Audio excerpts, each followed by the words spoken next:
Well, more steps towards normalcy as playgrounds open across the city and patios expand on Stephen Avenue. All right, good morning to you. It's 6 o'clock on your Friday morning. Also, some protests going on in Minneapolis right now, so we will be taking you to the scene very soon.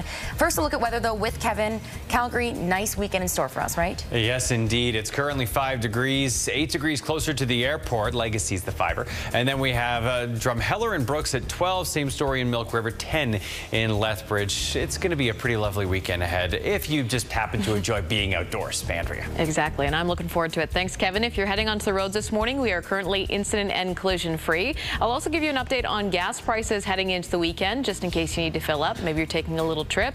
They haven't changed too much, but we'll give you those details here in about 10 minutes. For now, we'll give you also a live look outside. This is 16th Avenue and Barlow Trail in the northeast.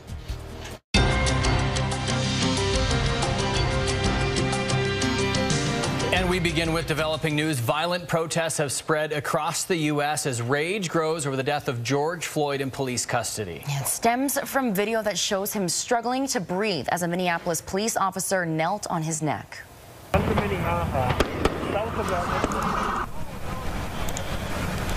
An empty police station near where George Floyd was arrested was set on fire. The protests growing after prosecutors announced they had not decided whether to charge any of the 4 police officers involved.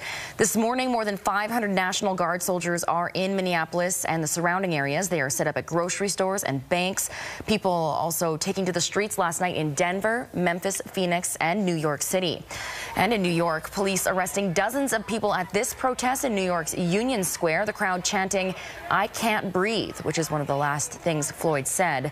The police officer seen kneeling on George Floyd's neck had 18 prior complaints filed against him, but there's no information on the nature of those complaints.